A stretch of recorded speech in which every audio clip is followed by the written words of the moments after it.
Yeah, you'll be fine.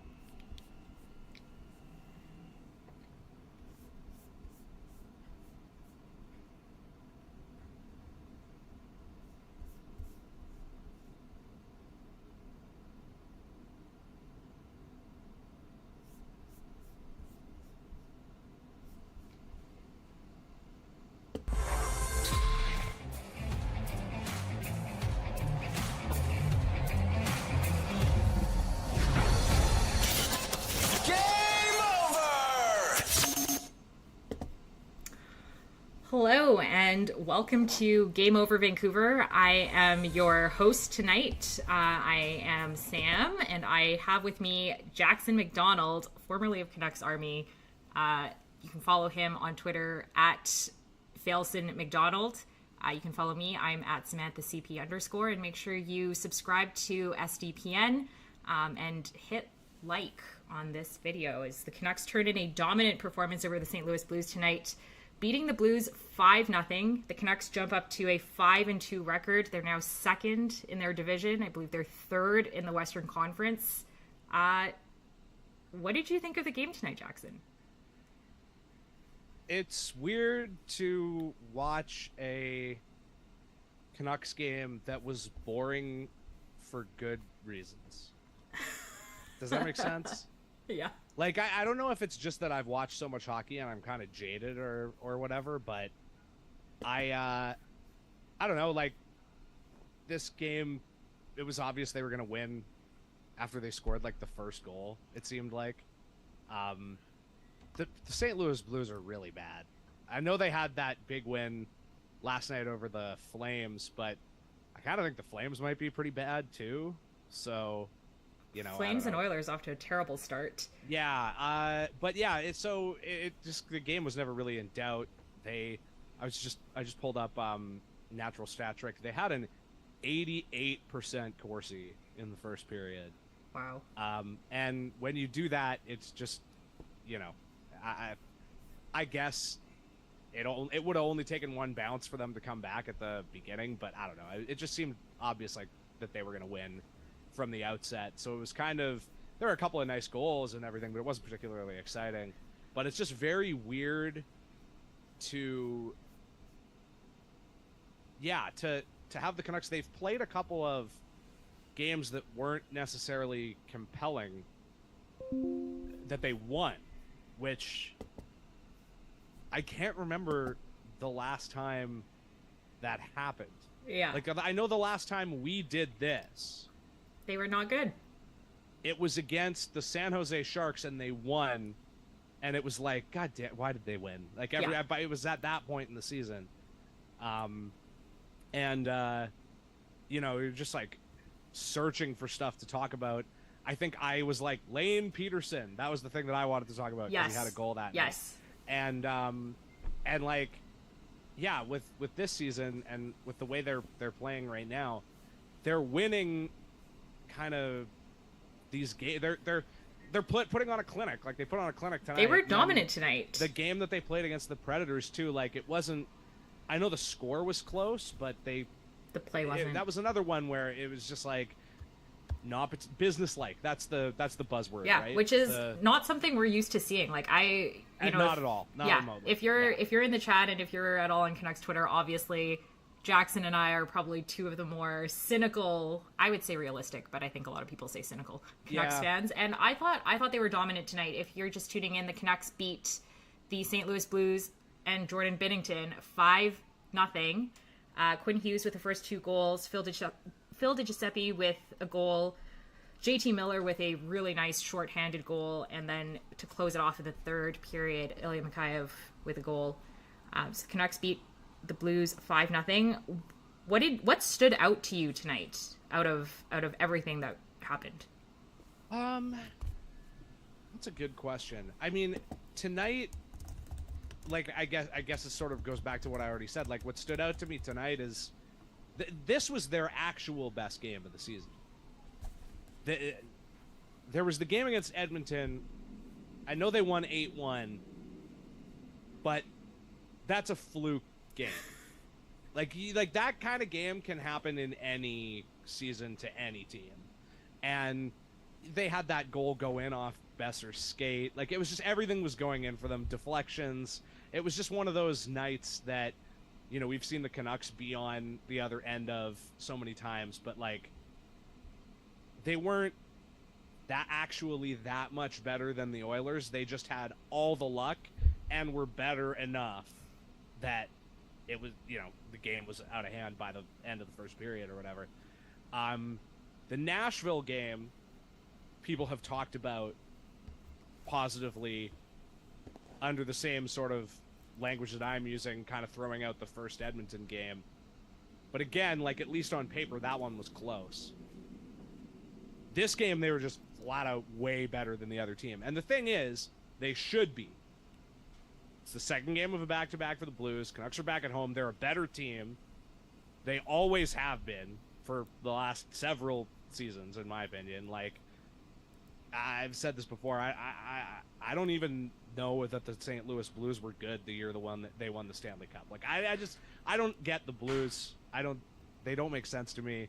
When they were good, in quotations, they didn't make sense to me. So the thing that stood out to me the most tonight was just like, oh, they look like a real hockey team. Like, the bar is low, but they're actually starting to put in performances that's just like, oh, they're playing how, like, I would expect a reasonably good team to play.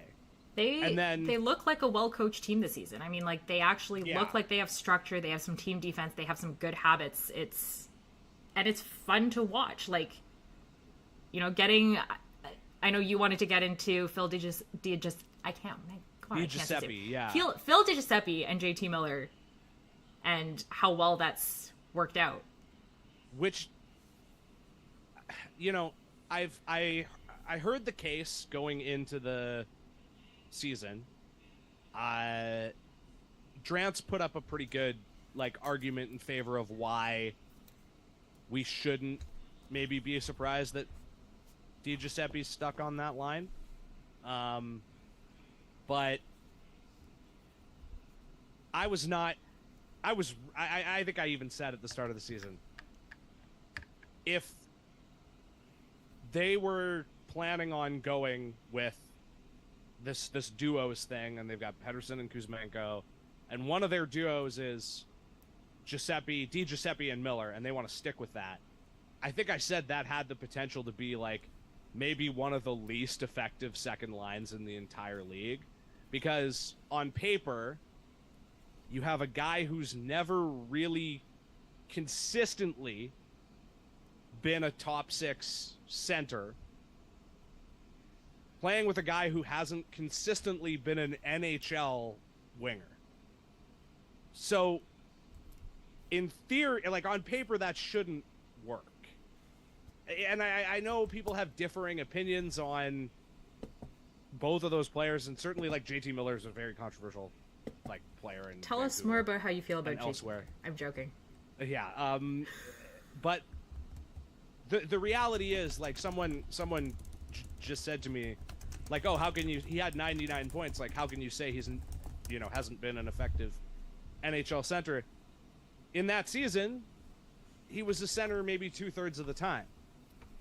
And in his first season in Vancouver, which was very, very good, probably still actually his best season in terms of two-way impact, like overall impact. He was a winger who took draws on the Pettersson line. Then he had a very, very ugly bubble season. He had his 21-22 season where he had 99 points. But again, he was like the third center on that team, and he played like a third of his minutes on the wing or whatever, and then, you know, played a bunch on the power play where Horvat was taking the faceoffs. I know power play's a little different, like, whatever. But he's not. But you're liking him tonight. Yeah, and so point being,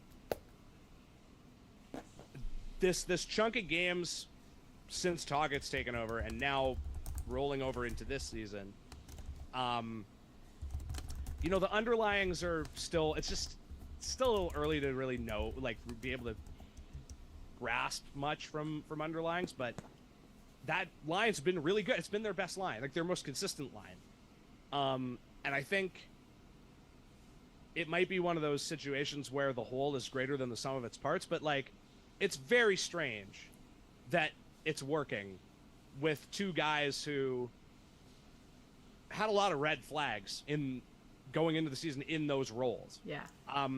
And whatever you think about JT Miller, okay, fine, maybe like he's a makes sense to have him as a second line center, based on priors. But Phil DiGiuseppe was literally not in the NHL. That's wild. And he's been pretty good. And I know he had decent, a decent scoring clip when he was in the NHL, but like we're still talking about a guy who has, I think, a career high of 18 points or something. And he's probably already halfway there now. Like, I don't know. I don't know what his stat line is off the top of my head, but yeah. Been a good start. If you're joining us, Canucks win 5-0 over the Blues. We're talking Phil DiGiuseppe and JT Miller and the chemistry they've had to start the season, and they both had some pretty nice goals tonight. The other line I want to talk about quickly before we get into the defense, I know the chat is eager to talk about Quinn Hughes. Yeah, of course. I thought, Mikheyev's goal was a beautiful goal from the Pettersson, Mikheyev, Kuzmenko line, and I think that line has really started to gel this season. Now that Mikheyev's back. Yeah, I'm trying to think. I feel like we did see them quite a lot last year as well. Yeah. I don't know. Until Mikheyev got injured. Yeah, basically, right? Yeah. I feel like that was his most common spot until he got hurt, was on that line with Kuzmenko, and obviously Pettersson and Kuzmenko have basically been attached at the hip.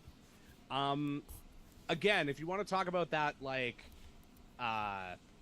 whole being greater than the sum of its parts thing, the Miller line, you have like a retrieval guy in DiGiuseppe.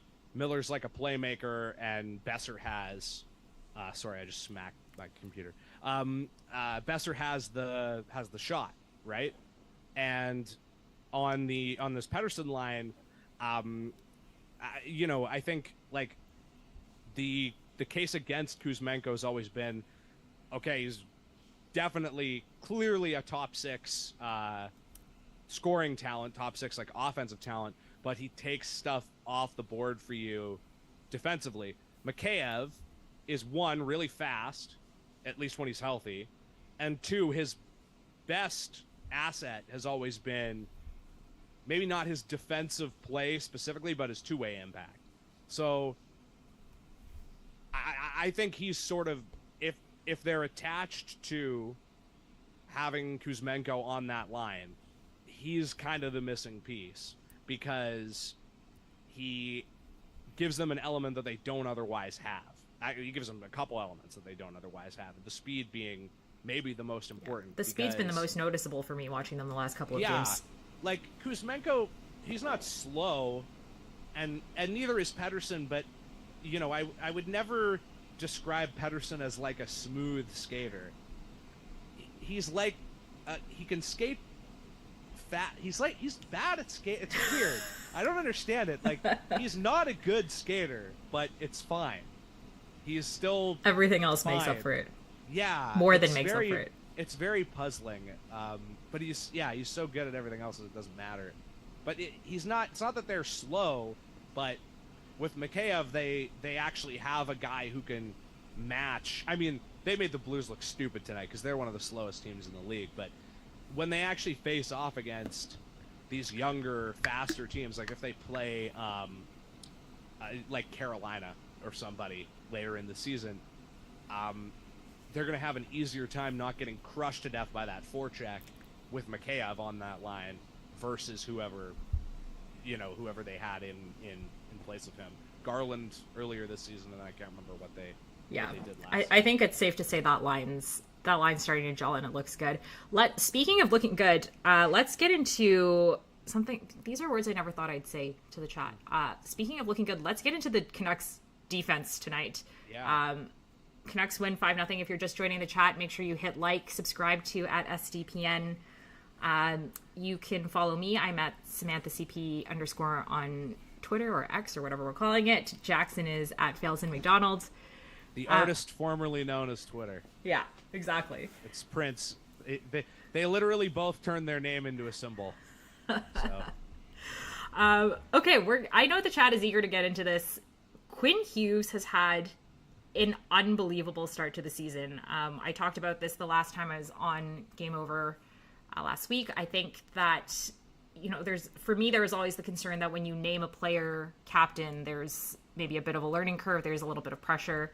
And that has not seemed to bother him at all. If anything, he has elevated his play. He told Grants the other day, if anyone's reading The Athletic, that he's been following the rankings coverage of him. And you know what? Maybe shout out to ESPN and Dom for negging Quinn Hughes and making him up his game. You have to I do almost feel bad for Dom and Shayna and Sean. I don't know. I don't feel that bad for Sean, but I feel almost a little bit bad for them because when ESPN came out with their rankings are just nuts. They don't make sense. The Athletic rankings are if you squint, at the start of the season, taking away what's happened in the last 7 games,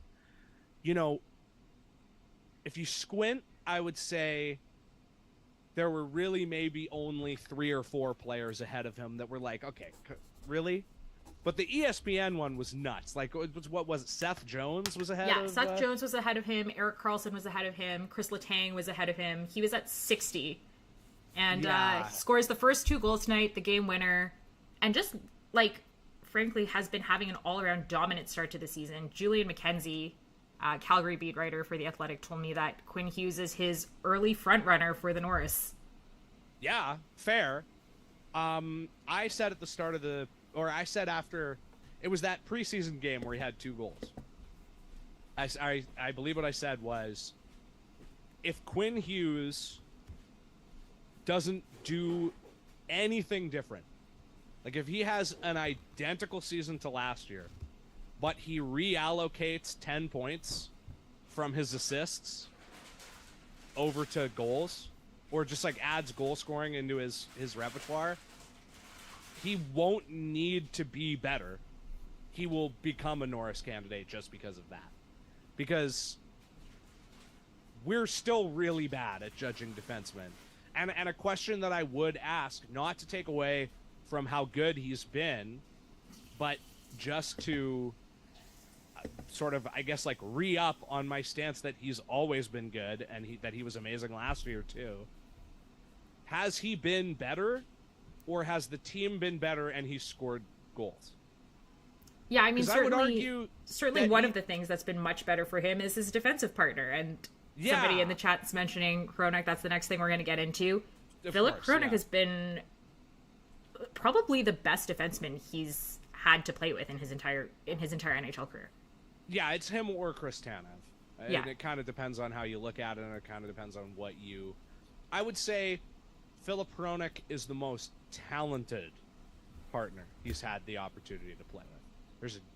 That's an important distinction, because Tanev might be more effective, but he certainly doesn't... He's not as creative, or doesn't have as much to add to the table on the offensive side of the puck, not nearly as much. And I don't know, I can't say that I've really noticed Hronek a lot since he's joined the team, whether that's his couple of games last year, whether that's the preseason, or whether that's the start of this season. But if you look at the underlyings, that pairing's been really good. And I actually thought they looked really good tonight. Yeah. Especially on the power play. The absence of noticing bad things is good for a defenseman. Yeah. If you don't notice a defenseman, 90% of the time, that's a good thing. Yeah. The only time you'd be mad that you didn't notice a defenseman is Quinn Hughes or Erik Karlsson. Oh, he was invisible tonight. If you say, if you say Mark Friedman was invisible tonight, that's a good night for Mark Friedman, right? Yeah. And you know what? speaking of Friedman and Cole were also, I thought, had an absolutely excellent night. I know Murph tweeted earlier that when they were on 5-on-5 at one point, they were the goal, like the shot differential was just wild. I think like Friedman was at 22 shots for the Canucks, 2 against. That was a good pickup for them, I think, because he's a guy. How old is Friedman? He's what, like 26 maybe, something or like 27? That. Yeah. So he's certainly not like, he's not young, but he's the type of player with the type of profile, and he's still young enough that there could be more there than you would think to look at just looking at the profile, or just throw the name into NHL.com and look at the stats or whatever. But I think the biggest thing is that they have, for the first time in certainly since 1920 at best, they have 6 actual top 6 NHL defensemen. Yeah. Now, they might not necessarily have them all playing where you'd like them to on a really good team, but there isn't anybody on the back end that doesn't belong in an NHL lineup. And whoever your 6th guy was heading into the season, Hronek, McWard, Juleson, that's not something you can say about those guys, in my opinion. So looking at how they had the pairs balanced tonight, I feel like I can actually see, again, like the plan for this season was clearly that the whole could be greater than the sum of its parts. And I know I've said that like 3 times now. But with the way they had the pairs balanced tonight, you can kind of see like, oh, okay, each of these pairings can achieve something around the ice. What they achieve, and it might be less than you'd maybe ideally like to have from a second pairing or a third pairing, but I just feel like, okay, I think Jackson's cutting out on us a little bit. Now he's...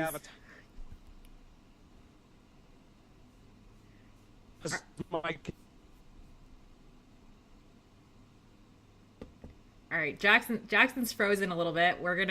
I'm gonna circle back to Jackson once he unfreezes, but for the time being, I think safe to say from my point of view, I think this is, as Jackson said, probably the best defensive structure the Canucks have had in several years. Hughes is off to a great start. I think he's logging off and there you are.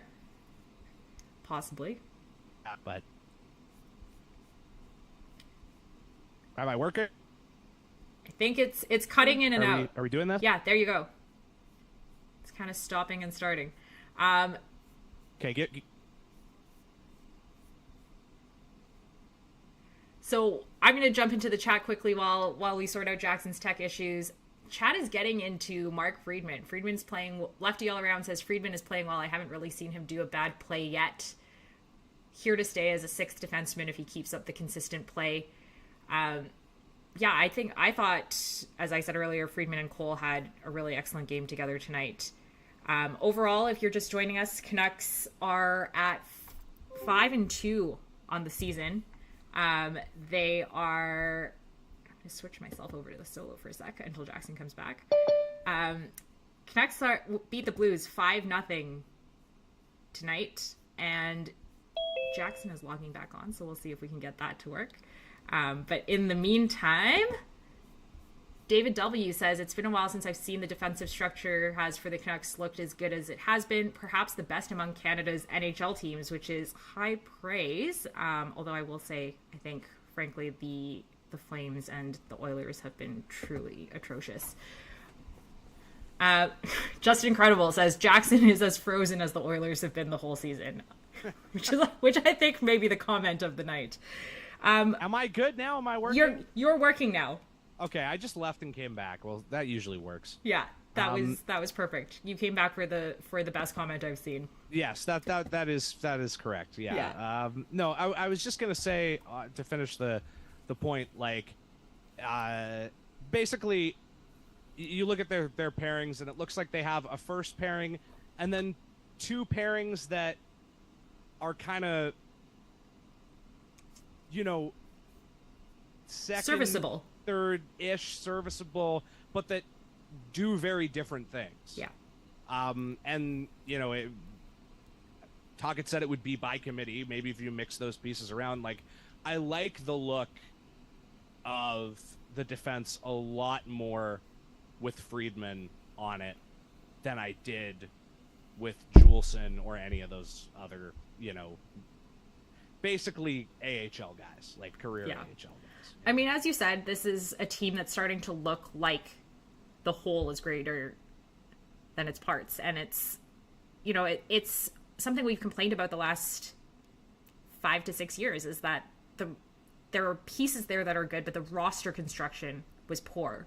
And this is maybe the first season where there is some sort of actual roster construction. There's players that fit into their roles, and there are defined roles. And I think that's something that we haven't been able to say before. I want to switch over to something totally different that I think everyone's going to enjoy, which is, did the Canucks break Jordan Binnington in the bubble? Because I think he has been absolute garbage since. What are his career numbers? Can we pull that up? I'm gonna pull that up. I'm What did you think about him tonight?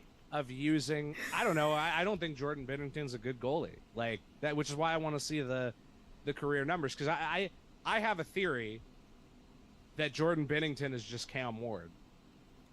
Oh.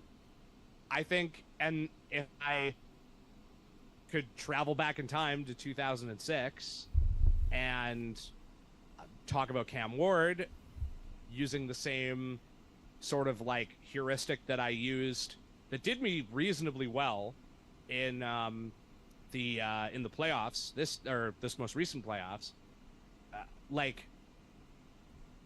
was Jordan Binnington a really, really fantastic goalie? Was Cam Ward a really, really fantastic goalie in the playoffs? Or did a goalie that was way more rested than every other team's goalie just come in, maybe get a little bit lucky, or just play well because he's fresh, and then a team handed them a contract based on that assumption? So his career stats: 119, 74, 27, but save percentage 0.907. Yeah, so and then he had, if I remember correctly, he had the fantastic back half of the season and playoffs for the Blues, and he's been basically average or below in every other conference. So essentially the difference between his wins and losses all come from the 2019-2020 season when he was 30-13. Yeah, and I mean, wins and losses are I could give a shit about that as far as goalies are concerned. Can I swear on the show? Yeah. Did I screw that up? No, it's okay. Yeah. I'm pretty sure I've done it. Yeah, I think it's fine. Yeah. But wins and losses isn't necessarily, that can be a huge mirage especially over even 100 100 game sample wins and losses, it can be a huge mirage. But he's a .907. He had one kind of good half a season. I think, was he a high pedigree guy? I feel like he came out of nowhere, right? Yeah, I thought he came out of nowhere. I don't remember even really hearing about him before the Blues went on that run. I think if this was an Aiden Hill situation where there had been a more obvious proof of concept of goalies just coming in and being successful with that team, I think we'd look at him completely differently. But I don't think Jordan Binnington's a good goalie. I don't. I think he's fine, probably fine.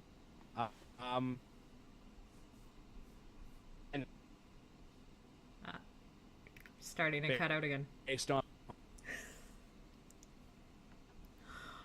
All right, while Jackson's frozen again, I'm gonna just jump in here real quick and say I thought that I think the last few times the Canucks have played Jordan Binnington, particularly since the bubble, he's had his ass handed to him every single time. I was shocked to see that he didn't try to fight anyone tonight, because that seems to be what he's known more for lately than his play. And, shout out to HSM Fangirl Gaming, who says Binnington is probably still salty about losing the Calder to Elias Pettersson. I think that's probably true, and there is nothing I love more than seeing the Canucks run the score up on Binnington. I think you're unfrozen now, Jackson. Okay, yeah, I think I am too. I have nothing else going on my internet, so there's no reason why this should happen. I only use Zoom, for every podcast that we do, so it's very bizarre. But, yeah, I don't know. Jordan Binnington, fraud. So many goalies are frauds. Goalies are fake anyways, but... it's voodoo. Him especially, I just think, increasingly, teams are going to figure out that rest is probably enough to, you take the best goalie in the league and a career backup, and one of them's played 60 games and the other's played 10, and you can get probably the same result out of both guys. That's my hypothesis anyways. All right, we're going to switch into one last topic, which I think everyone's going to enjoy. And then don't forget to get your questions in for the presser at the end. We're going to take all of your questions at the end. Carol, you know what, Carol? I'm going to take your question earlier because it ties into my next segment. If you're just joining us, the Canucks win 5-0 over the Blues. I want to talk about whether or not the Canucks are for real. So I had said I think in the first or second show of the season, that I thought they would come back from the road trip 3-3. They came back 4-2, and they're now 5-2. And despite my cynicism, and despite the fact that I should know better, when I watch these games, I'm starting to get that sense of expectation. I am expecting them to actually look good to hear. Yeah, I am expecting them to not blow this lead. And I feel like this could actually be a team that does decent. I think they're a Stanley Cup contender. No, absolutely not. I am not that delusional. I do think that this is a team that has a very good chance of making the playoffs, especially if the Oilers can't manage to get it together very, very quickly. Yeah. I guess it depends on how you define for real. They've definitely been lucky. They've won all the games that they should win, except for that Flyers game. That was the only shocker. And then they won the Panthers games. So you or whatever, trade one for one. They lost one they should have won, and won one that maybe they should have lost. Yeah. On paper, I mean, not in terms of how they played. So as far as are they for real? How good do they have to be for real? What's the expectation? Are you starting to feel some belief in this team? Belief that they could make the playoffs? Yeah. Yeah. I already kind of had that. I said, I thought they would miss or make the playoffs in the last week of the season. Heading in. Yeah. Now, I think they could be third in the Pacific. Probably. That seems doable.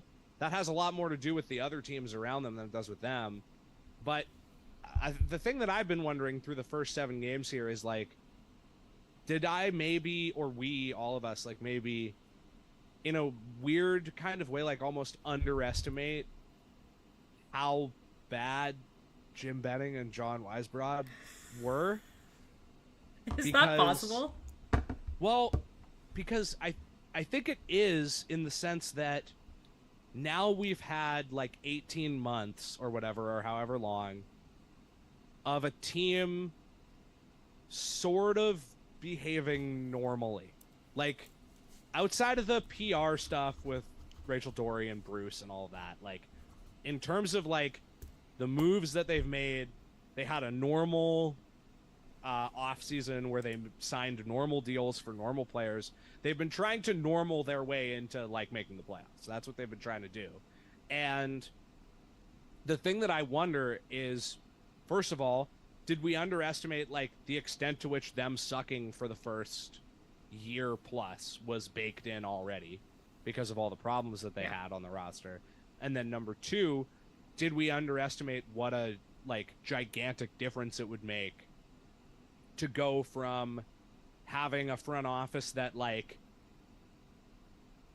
realistically you would expect to do something that would make the team worse on a rate of like once every 3 months probably, versus you know a front office that just like does things like trade for Mark Friedman or sign Pia Suter or like just normal.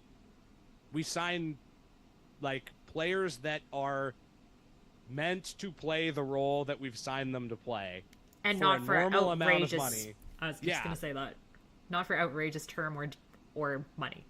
Like the Ilya Mikheyev deal is like very similar to the Antoine Roussel deal, except the difference is Mikheyev is younger and better. Yeah.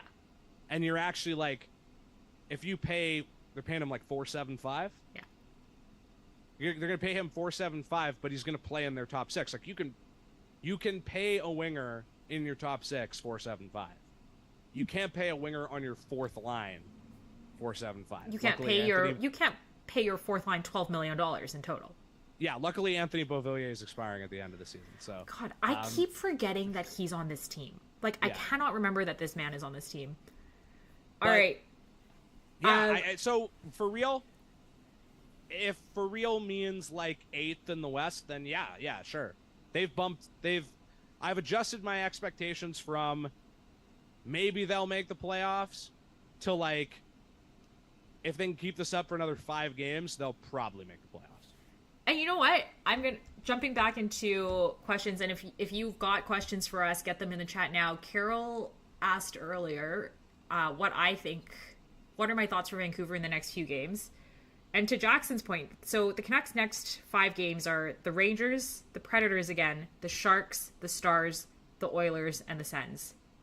Those are all teams that they should beat, other than, like, I think the challenges will be the Rangers, and if the Oilers get it together, that might be a game.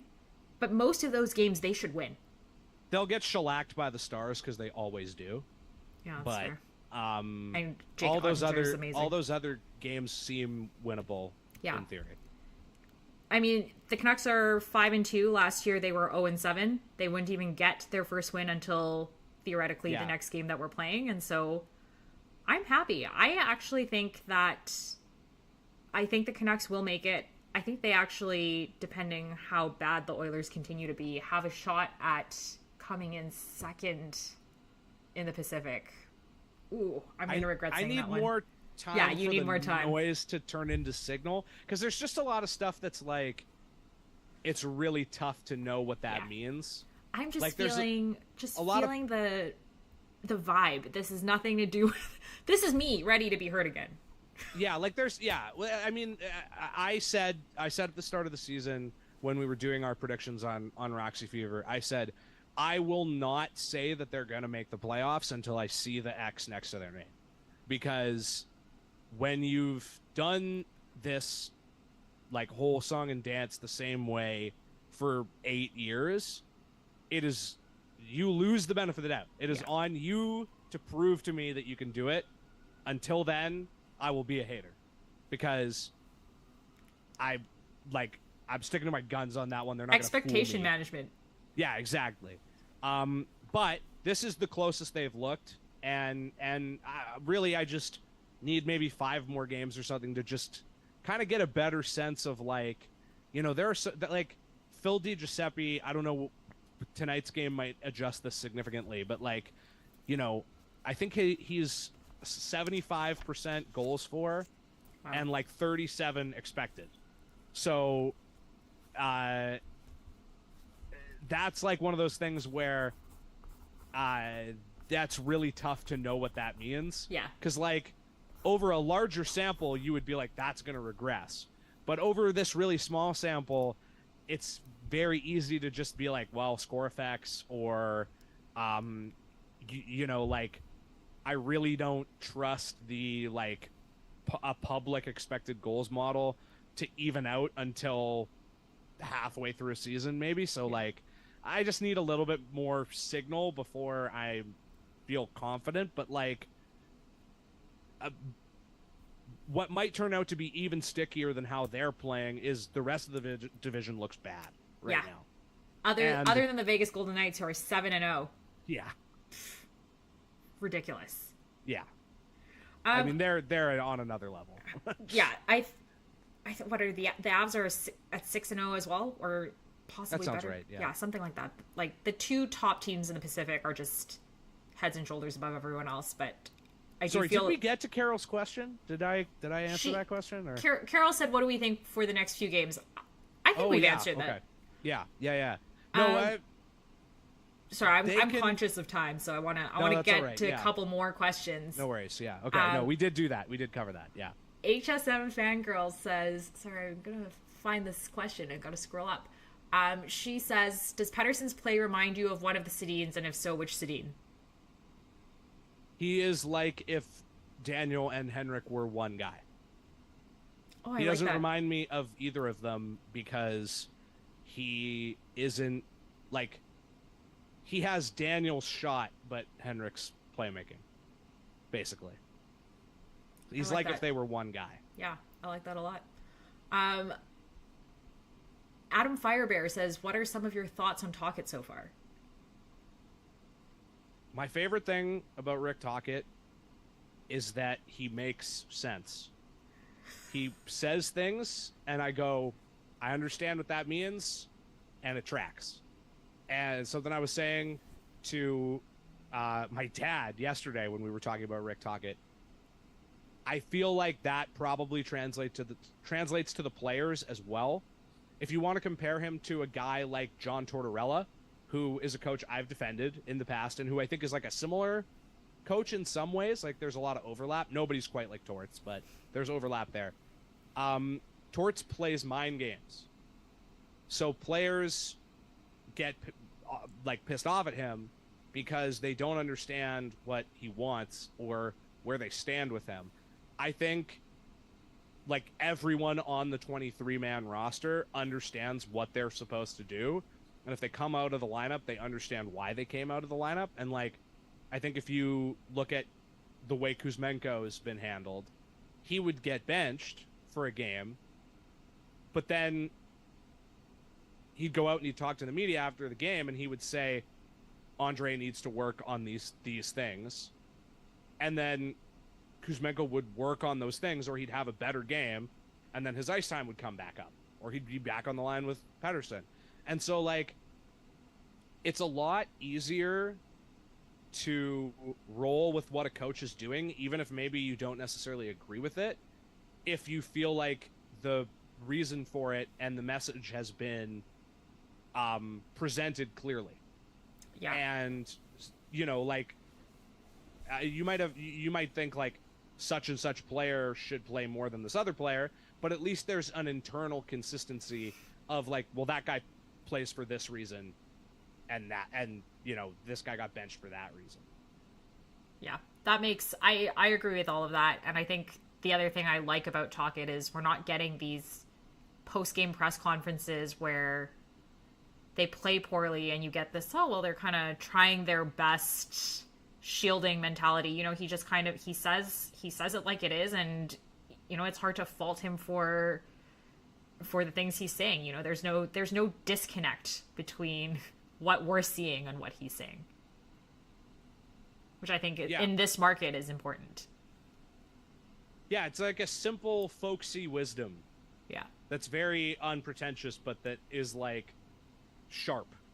Yeah. All right, I'm not seeing any more questions in the chat. We've been going a long time. Thank you for joining us, Jackson. You can find Jackson at Failson McDonald. You can find him on his podcast, Roxy Fever.